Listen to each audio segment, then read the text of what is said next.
반갑습니다. 여러분들의 투자가 행복했으면 좋겠습니다. 캐시메이커 문서진입니다. 한동안 저희 캐시메이커 채널에 영상이 좀 안 올라왔죠.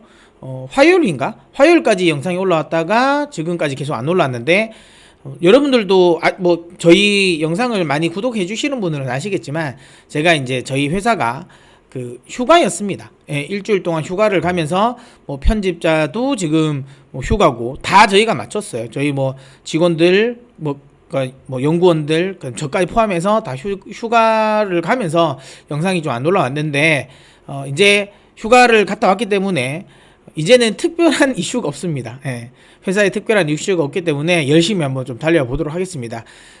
영상 말미에도 제가 좀 설명을 드리겠지만, 제가 이제 내일부터 저녁 10시 반부터 10시 반에서 12시 반까지 저녁 아프리카 채널에서 실시간 라이브로 또 시장 이야기를 할 예정입니다. 유튜브랑 동시 송출을 할까 말까 고민은 하고 있는데, 일단은 처음에는 아프리카부터 시작을 할 생각이에요. 처음에 아프리카를 할까 말까 고민을 많이 했는데, 아무래도 이제 제가 아프리카 쪽 본사분들이랑 좀 친분이 있습니다. 예전에 아프리카에서 BJ들 경제 콘텐츠 BJ 육성한다고 해가지고 그때 좀 강의를 좀 해달라고 해서 제가 좀 강의도 좀 강사로서도 좀 많이 했었고, 그 다음에 이런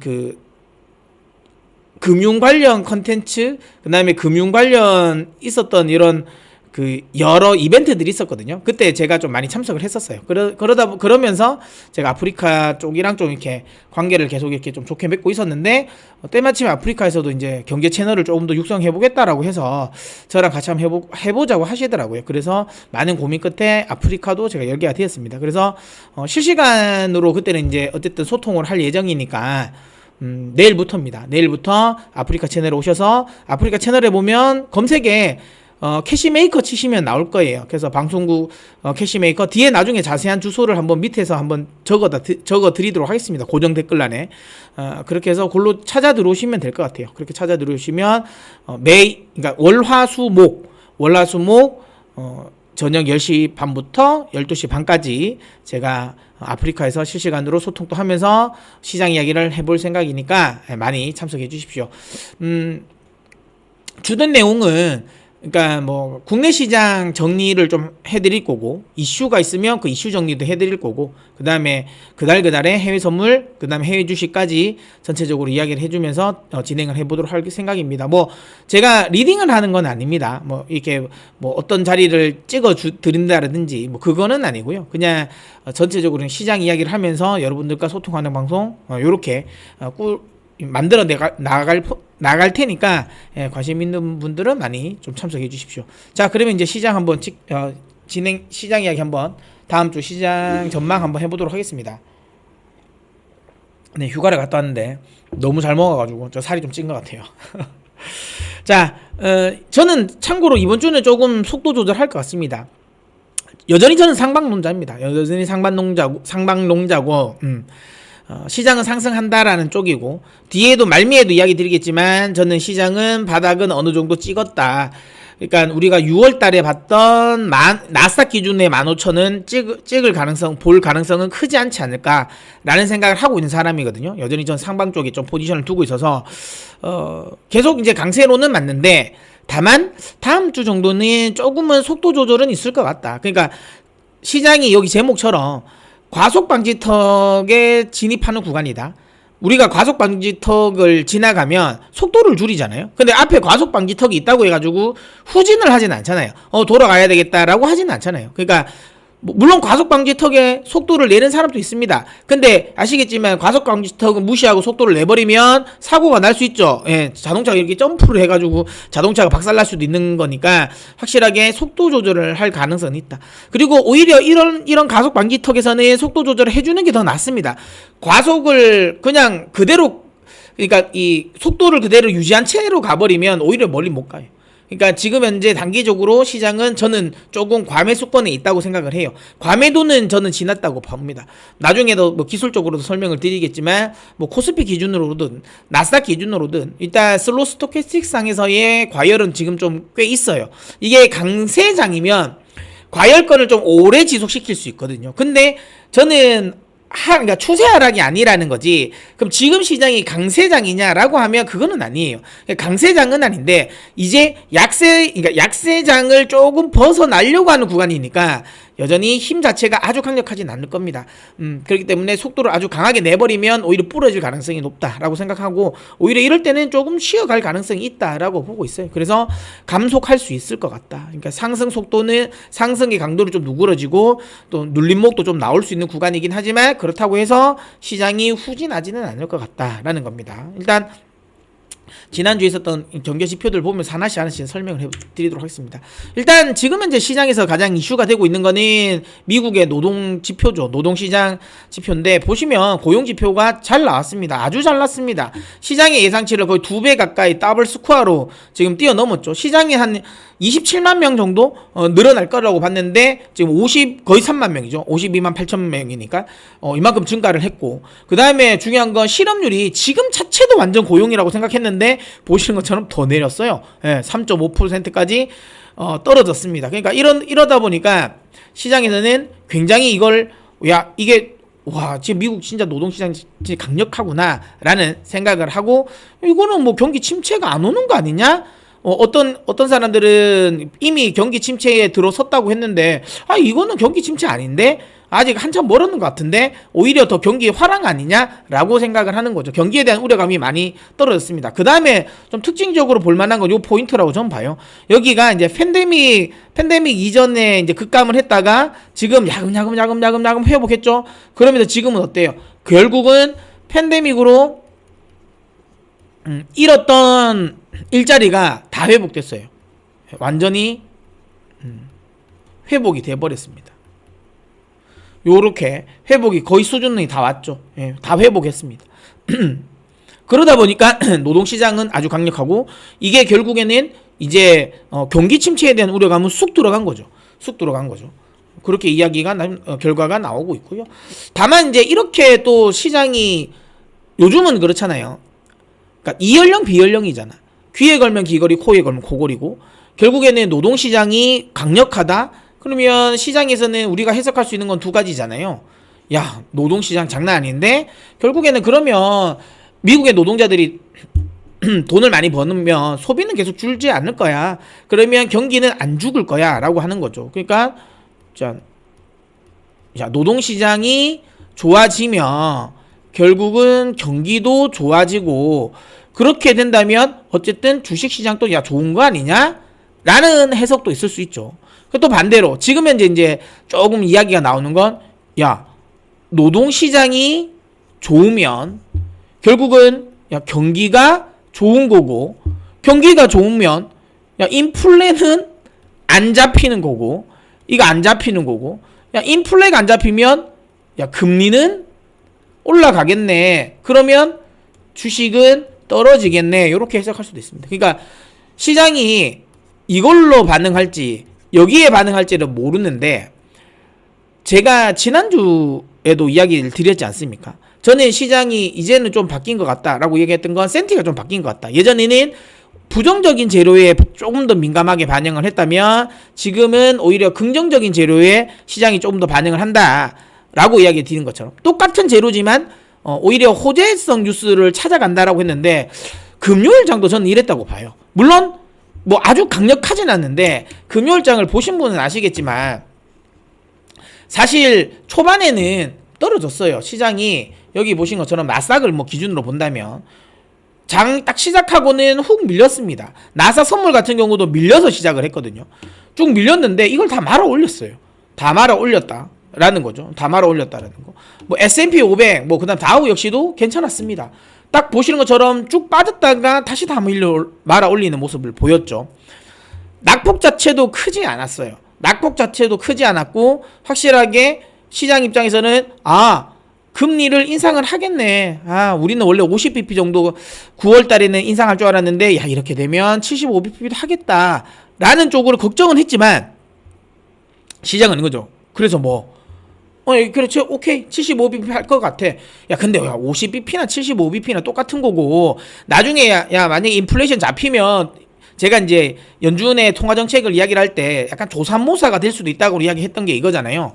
그러니까 연준의 큰 그림에서는 최종적으로는 아직까지는 자 3에서 3.25 정도를 생각하고 있어요. 최근에 조금 더 높아졌습니다. 3.25에서 3.5 정도까지는 보고 있어요. 근데 이번에 고용지표를 보고 나온 건 야 이거는 이거 이렇게 되는 거 아니야? 야 여차하면 이거까지도 지금 봐요. 4%까지도 보고 있단 말이에요.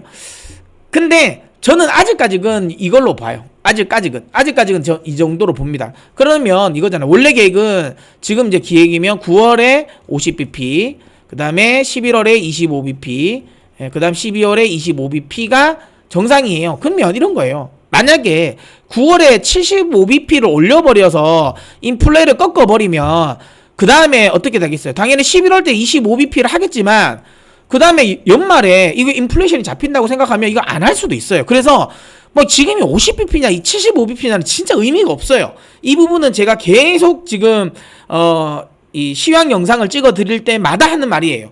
왜 자꾸만 여기에 너무 집중하냐. 75 만약에 이거 원빅이라고 해서 100bp는 좀 상황은 다르지. 100bp 인상은 조금 달라요. 느낌이 다르잖아. 이거는 진짜 완전 시장이 부러지는 걸 내가 인정을 하겠다라는 식으로 달려드는 건데 이거는 지금 사실상 가능성이 없는 상황이잖아. 그러면 75bp, 50bp는 저는 의미가 없어 보여요. 왜?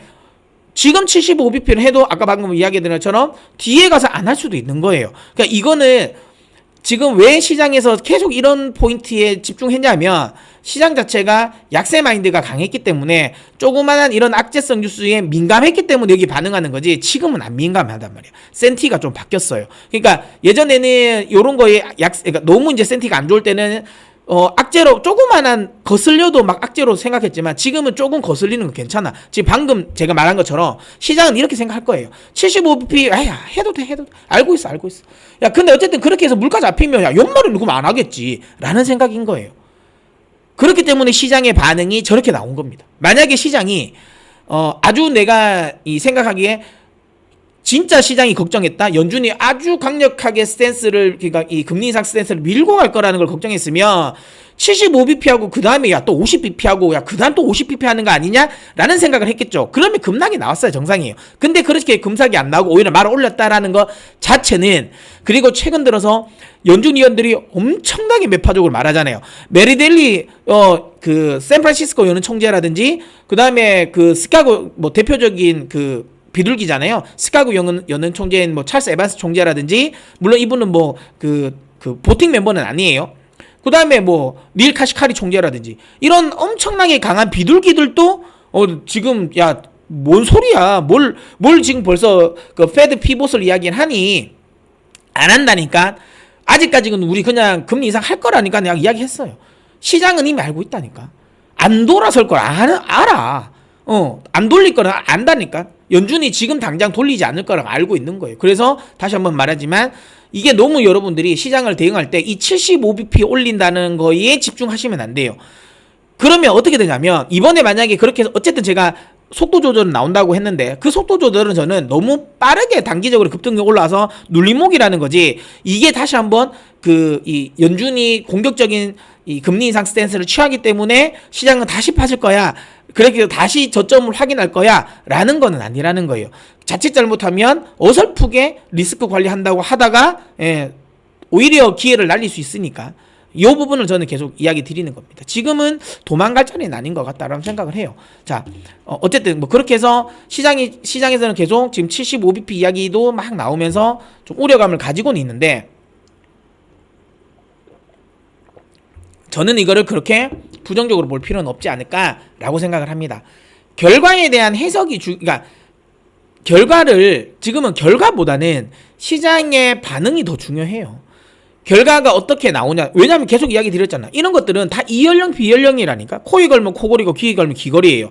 내가 악재로 보려면 노동시장이 잘 나온 걸 결국에 금리 인상에 빌미고 그러면 금리 인상이 강력하게 나오면 시장이 빠질 거라는 거 반응을 하겠죠. 근데 지금처럼 시장이 안 빠졌다는 거, 시장의 심리가 센티가 좋으면 야 노동시장이 좋으면 야 경기 침체가 안 나오겠네 라는 거예요. 지금 시장은 금리 인상은 공격적인 연준의 금리 인상은 받아들이고 있는 재료라니까. 이미 노출된 재료라는 거.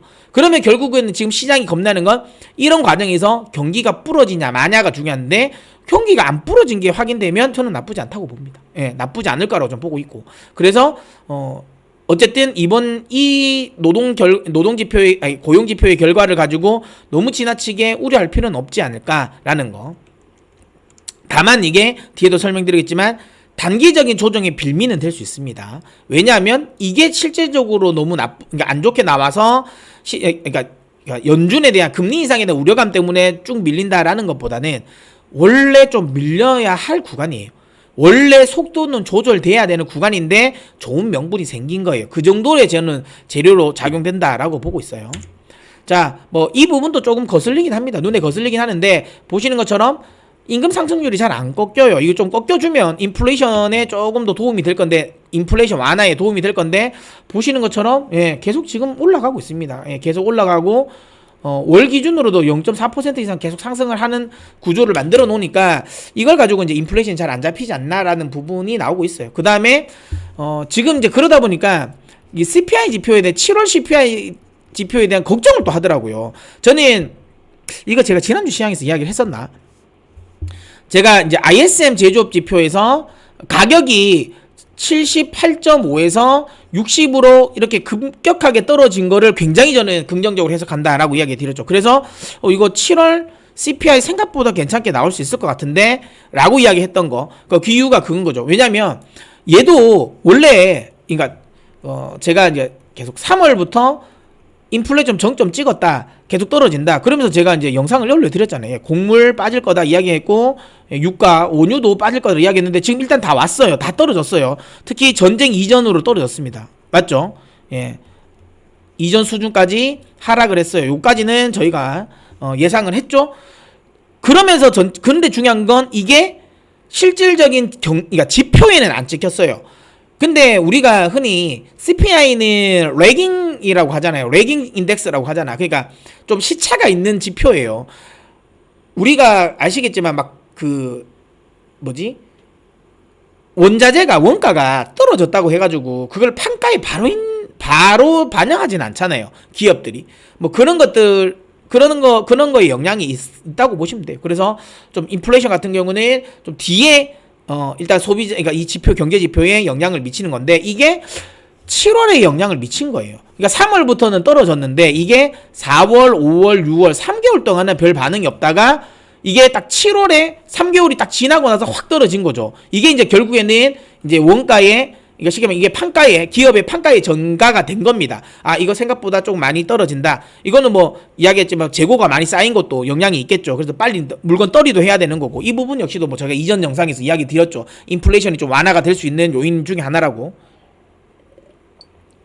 그래서 이제 떨어지는 구간이다라고 보시면 될 것 같고요. 어쨌든 이 효과가 7월 CPI도 7월 CPI에도 영향을 전 줄 것 같아요. 특히 짱짱하게 버텼던 원유라든지 가솔린 가격이 지금 계속 떨어지고 있잖아요. 뭐 이런 것들이 큰 영향을 미치지 않을까. 그래서 헤드라인에 대한 이 절대치를 좀 낮출 수 있다라는 건데, 중요한 건 이거죠. 어쨌든 시장이 어떻게 해석하냐가 중요하긴 한데, 원래는 여러분 원래 CPI나 뭐 PCE 물가 지표를 볼 때는 원래는 코어 CPI를 훨씬 더 중요하게 봐요. 원래는 근원 소비자 물가를 훨씬 더 중요하게 보죠. 근데 시장이 약세장이니까 이 코어는 이미 여기서 꺾였거든. 이게 이제 하락을, 그러니까 인플레이션 피크는 이미 근원 소비자 물가에서는 찍었거든. 근데 이게 이제 이렇게 되면 상승의 재료잖아. 그러니까 이거를 활용을 안 했죠. 뭘 활용했어요? 이거는 근원이고 헤드라인 1에 갔었잖아요. 결국에는 헤드라인 CPI가 이거 안 꺾인 거잖아. 야, 근원은 꺾였다 해도 야, 헤드라인이 안 꺾였어. 뭐 아무리 변동성이 큰 뭐 이 지표라고는 하지만 우리 생활에 원유가 얼마나 큰 영향을 미치냐? 근데 그거를 빼고 뭐 코어 CPI가 괜찮게 꺾였다고 해가지고 이거를 인플레이션이 꺾였다고 볼 수 있어? 안 돼. 결국은 헤드라인이 꺾여야 돼라고 해석을 하고 시장을 밀었단 말이에요. 이렇게 밀었거든. 근데 7월은 좀 달리 나올 거예요. 7월은 뭐냐? CPI가 제가 예전에 영상에서도 설명드렸지만 PCE 물가지표와 CPI 물가지표의 차이는 여러 가지가 있습니다. 뭐 CPI는 대도시를 하고 뭐 PCE는 전체적으로 다 하고 표본도 PCE가 훨씬 더 많고 그다음에 PCE가 좀 즉각 이 가격을 이 품목을 좀 빨리 바꾸기도 하고 뭐 그런 영향은 있어요. 그리고 좀 품목별로 좀 골고루 품목을 좀 배분하는 경우도 있고 뭐 그렇게 해서 훨씬 더 이제 CPI가 더 낫다라고 하긴 하지만 그만큼 더 더디죠. 이 물가 상승을 캐치해내는 건 상대적으로 더 더뎌요. 근데 CPI 같은 경우는 CPI를 구성하는 거 요소 중에 40%가 쉘터잖아요. 그러니까 주거비. 그러다 보니까 지금 이제 요게 이제 문제가 되는 거죠. 그래서 이 CPI가 이번에 코어가 헤드라인은 이번에는 나쁘지 않을 것 같은데 오히려 코어 CPI가 안 좋을 것 같다는 거죠. 그러니까 이번에 다시 한번 이렇게 요 꺾였다가 요 살짝 올라올 수 있다라는 거죠. 왜? 주거비가 올라왔거든. 근데 이것도 저는 시장이 어떻게 생각하냐가 중요하다고 봐요. 이렇게 가서 이렇게 꺾일 거란 말이야. 그러면 지금까지처럼 헤드라인에 주목을 할 건지 아니면 이제 헤드라인 그동안 주목 안 했다가 여기에 주목할 건지 인 건데 근데 저는 주거비 역시도 그렇게 우려를 안 합니다. 왜냐하면 주거비도 이것도 굉장한 레깅이거든요. 뭐냐면 집값이 엄청나게 올랐죠. 당연히 집값이 오른 만큼 당연히 월세라든지 렌탈 이용은 올릴 수밖에 없어요. 근데 중요한 건 지금 미국의 집값은 여기서 이렇게 꺾였습니다. 케이스-실러 주택지표를 보시면 안 돼요. 왜냐하면 케이스-실러 주택지표 같은 경우는 후행성 지표입니다. 그만큼 정확도는 있어요. 정확도는 있지만 그게 거의 그러니까 3개월, 6개월을 후행을 합니다. 그래서 지금 케이스-실러 주택지표가 막 고점 막 계속 이제 이 높은 위치에 있으니까 아직까지 미국의 주택 가격이 안 꺾였다 이렇게 생각하시면 안 되고요. 사실 뭐 주택 착공 건수라든지 그다음에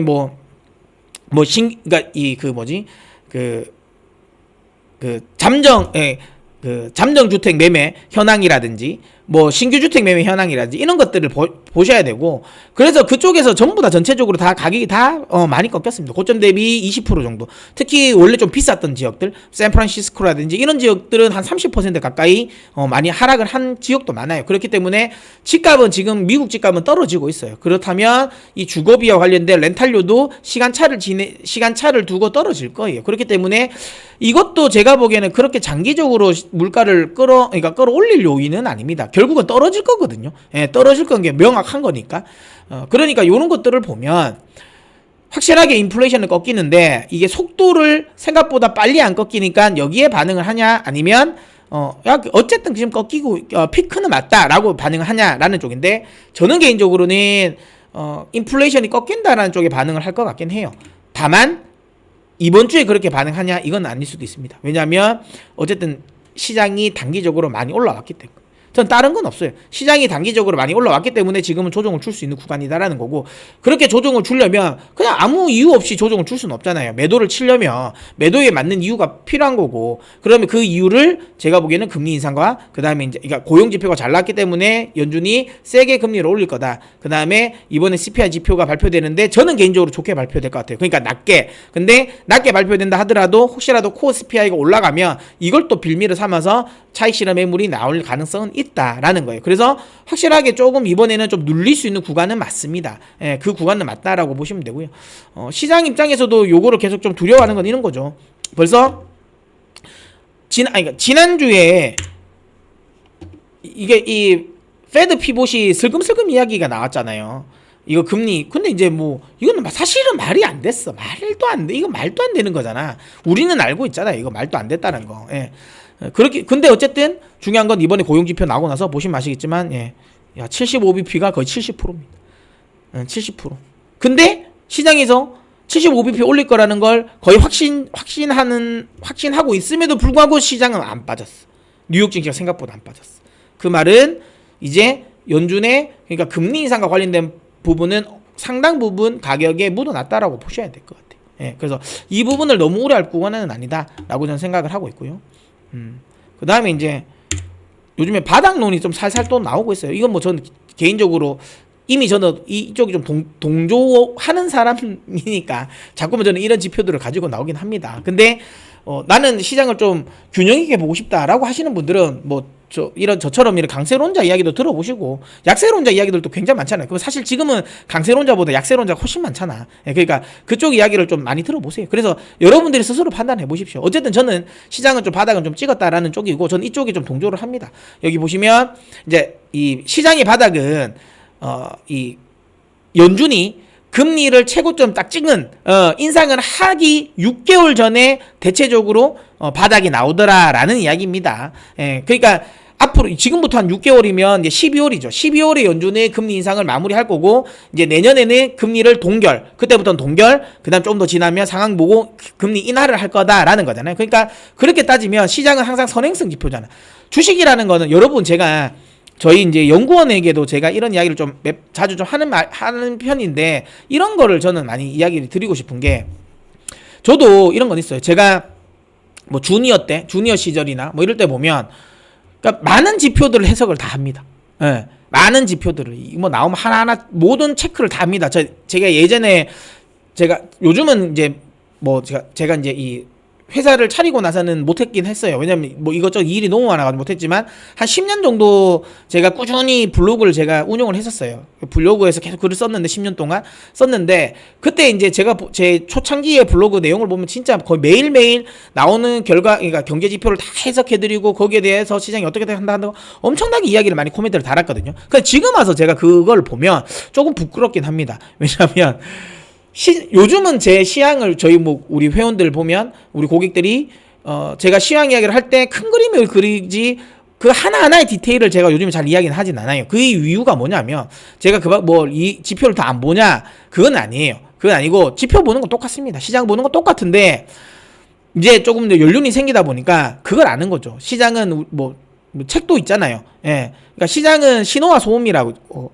항상 신호도 그러니까 시그널과 노이즈가 산재해 있는 곳입니다. 근데 언제 우리는 뭐 시장이 뭐 무조건 좋다고 하는 시장이 어디 있습니까? 항상 시장이 좋을 때도 계속 악재성 재료는 나오잖아요.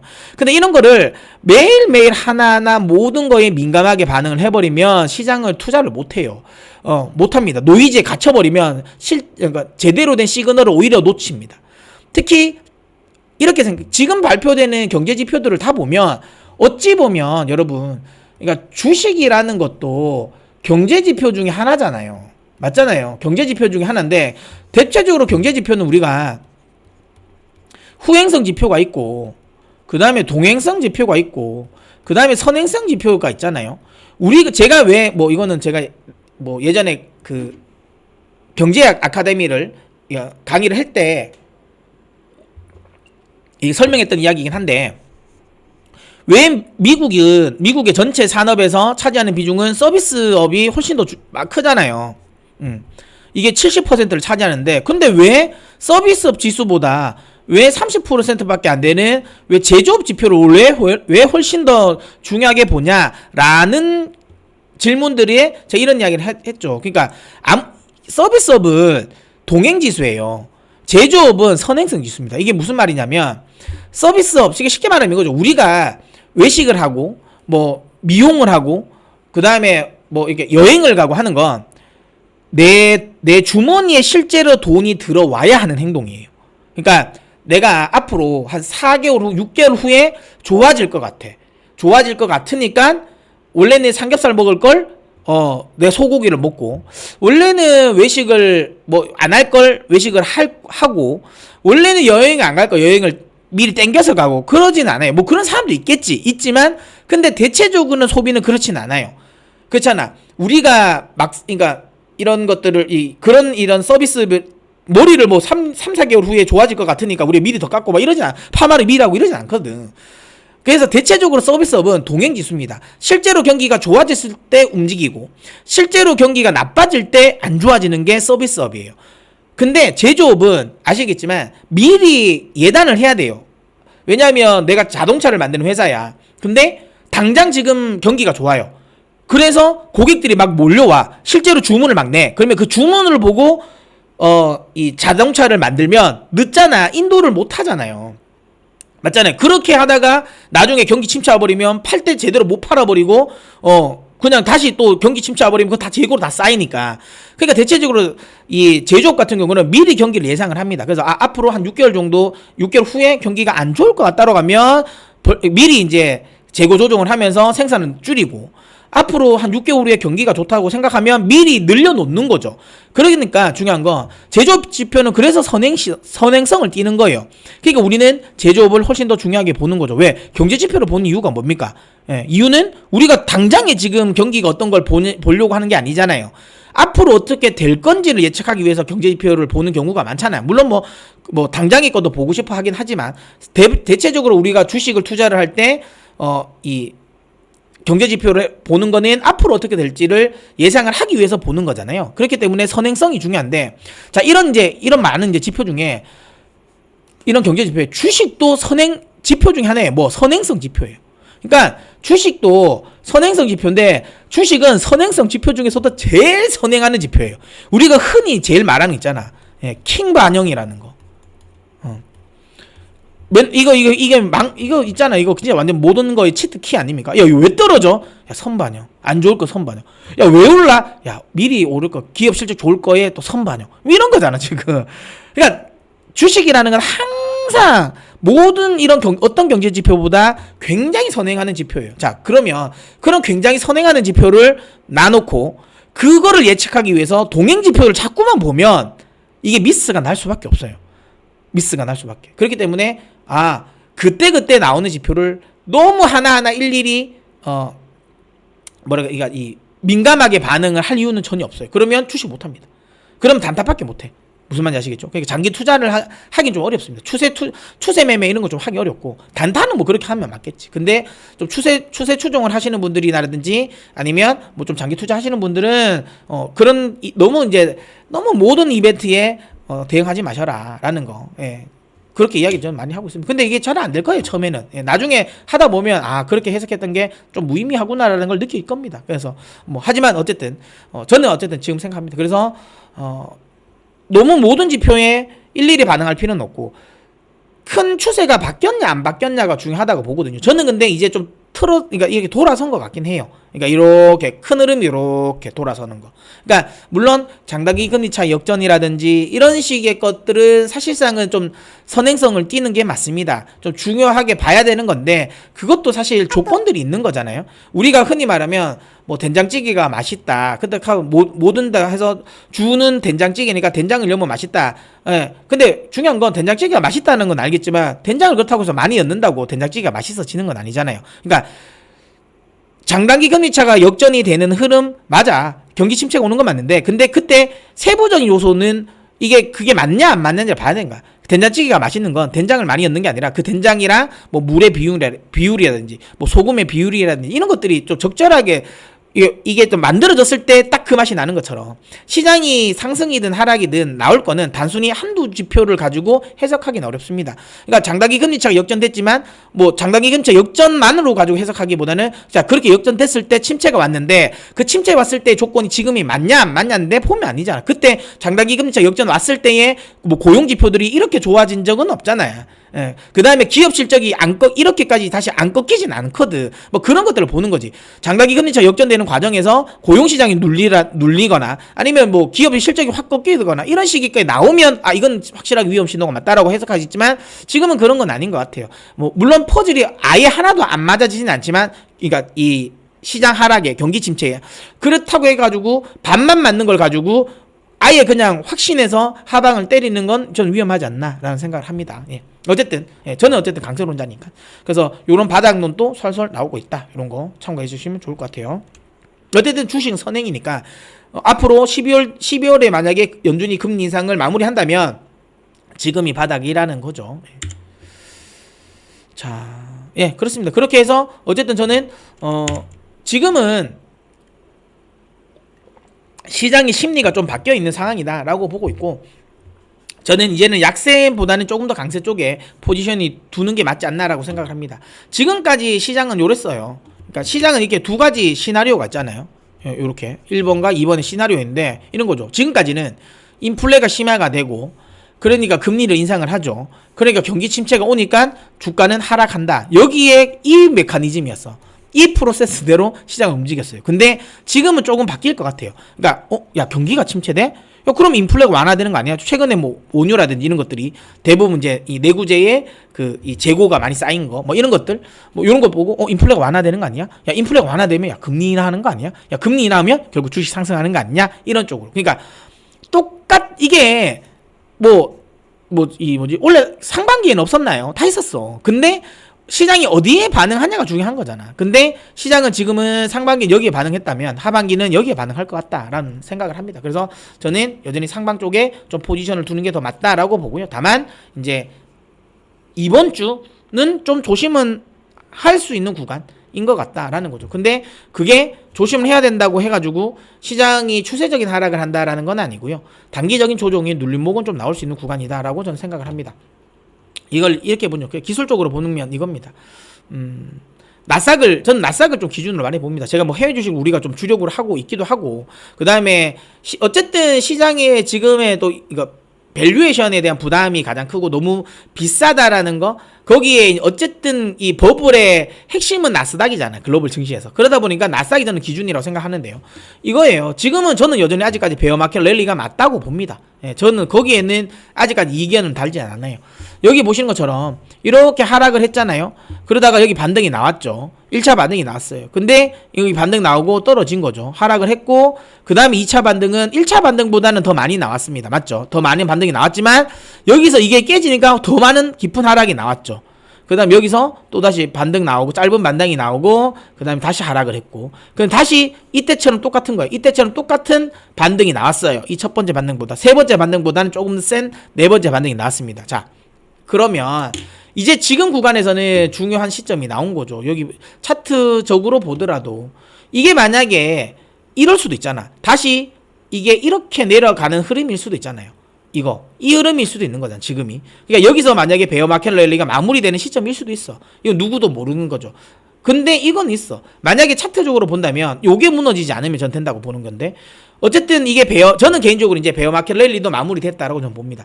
시장은 상승 추세로 저는 돌아섰다고 저는 보는 쪽인데, 그래서 저는 이거는 올라가는 쪽이라 저는 보거든요. 다만 이거예요. 확인해 볼 건 있어. 결국에는 여기서 이렇게 세게 밀렸던 거는 여기 첫째 베어마켓 랠리 첫 번째 시작했던 요 시점에 저점을 깨진 않았단 말이에요. 이 시발점을 깨진 않았어요. 맞죠? 깬 거지. 예, 깼기 때문에 이렇게 내려간 겁니다. 그러면 기술적으로 보면 지금 우리가 다시 공습 정보를 울려야 할 수 있는 구간은 이 구간이라 보거든요. 그럼 요 시점이겠죠. 요 시점을 깨냐 안 깨냐 정도인데 제가 보면 나스닥 기준으로 11,500 정도 될 것 같네요. 11,500을 깨냐 안 깨냐가 중요할 것 같아요. 이게 만약에 깨지면 다시 저점은 확인하러 갈 가능성이 높아요. 근데 이게 만약에 지지가 된다면 제 개인적인 생각에는 이거는 이제는 끝났다. 이제 하락장은 끝나고 뭐 상승의 V자 반등은 어렵겠지만 확실하게 상승으로 전환된 건 맞다라고 저는 보고 있어요. 자, 근데 이게 여기서 이까지 떨어지는 거 지수 기준으로 세요. 10%. 예. 그 10%나 요즘에 뭐 사실 10% 뭐 이틀만 빠져도 빠지긴 하지만, 야 10% 그럼 우리가 10% 이거 다 맞아야 되나? 라는 생각을 할 수도 있는데, 저는 그렇게 생각해요. 이게 만약에 제가 예상한 것처럼 추세가 전환된 거라면 이까지 내려가지도 않을 것 같습니다. 확인하지는 않을 것 같아. 그러면 어디냐? 21선이라 봐요, 저는. 그러니까 요렇게 보면 한 11,900 정도? 조금 러프하게 잡으면 12,000 정도 봅니다. 12,000을 이탈하지 않는다면 제가 개인적인 생각에는 다시 저점을 깰 것 같진 않다라는 생각을 합니다. 그러면 추세는 바뀌었다고 저는 해석해도 되지 않을까라는 생각에, 저는 오히려 이 12,000은 좀 중요한 지지선이지 않을까 이렇게 생각을 해요. 그래서 혹시라도 저는 12,000을 만약에 12,000을 깬다면 저는 조금 현금 비중을 조금 확보를 할 겁니다. 조금 확보를 해놓을 거고, 그리고 나서 만약에 11,500이 이탈되면 그때는 오히려 매도 쪽으로 조금 포지션을 잡을 거예요. 하지만 그렇지 않다면 지금 있는 포지션을 계속 유지하고 끌고 갈 생각입니다. 코스피를 한번 보겠습니다. 코스피 같은 경우도 좀 중요한 시점이긴 하죠. 코스피도 중요한 시점인데, 이게 보시면 저는 이제 기술적인 반등은 2,550으로 봅니다. 2,550까지는 뭐 아주 큰 호재가 없어도 올라올 수 있다라고 저는 보고 있고요. 근데 이거를 넘기려면 결국은 환율이 잡혀야 되거든요. 왜냐하면 외국인들이 조금 더 추세적으로 들어올 수 있게 환율이 좀 잡혀야 되는데 이게 안 잡히면 이걸 넘기기 좀 만만치는 않을 겁니다. 왜냐하면 외국인들이 이제 2,550 정도 구간에서는 가격적인 부담이 느낄 거예요. 그러면 환율까지도 생각을 해야 되는데 야 이거 잘못 들어가면 한 차선 또 날 수도 있겠다는 생각하면 지금까지 최근에 7월달 들어서 엄청나게 많이 샀잖아요. 그러면 매도 물량이 나올 가능성이 높아요. 그러면 외국인들이 매도가 나올 거라고 생각하면 기관들도 같이 던질 겁니다. 요즘에는 제가 설명 많이 드렸지만 CTA 펀드가 좀 많이 유행을 하잖아요. 그러니까 이 CTA 펀드 같은 경우는 추세 추종이죠.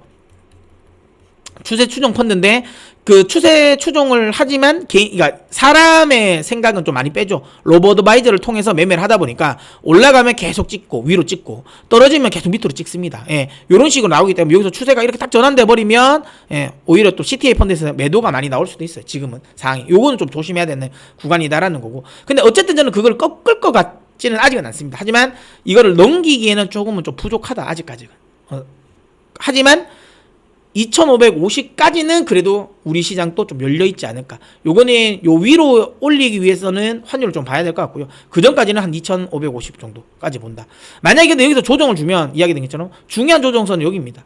2400이 지지가 되면 하락 추세는 벗어났다고 우리는 해석해야 되는 거고요. 만약 2400이 이탈되면 다시 하락권으로 접어들었구나 라고 생각해야 되겠죠. 코스피를 본다면 그런 식으로 해서 일단 시장을 해석하면 되지 않을까 하는 생각을 하고요. 어쨌든 저는 단기적으로는 기술적 조정은 지금 나올 것 같다라는 생각을 하고 있어요. 코스피는 눌린다면 한 이 정도, 이야기했지만 조금 더 2400까지는 충분히 눌릴 수 있는 구간이다 라고 볼 수 있고요. 근데 나스닥 같은 경우도 지금은 12000까지는 눌릴 수 있다. 요까지는 좀 열어놓고 우리는 보자. 이렇게 이야기 드리도록 하겠습니다. 근데 이렇게 단순히 눌렸다고 해가지고 시장이 다시 약세장으로 돌아선 건 아니다. 그거는 조금 더 확인을 해봐야 된다. 이렇게 이야기 드리도록 하겠습니다. 자, 그러면 또 한 주 또 성투 하시고요. 저는 또 다른 영상에서 또 찾아뵙도록 하겠습니다. 그리고 제가 영상 처음에 이야기 드렸던 것처럼 내일 저녁 10시 30분부터 제가 아프리카 TV에서 실시간 라이브로 진행을 하니까 시간 되시는 분들은 많이 참석해 주십시오. 자, 그러면 저는 또 다음 영상에서 찾아뵙도록 하겠습니다.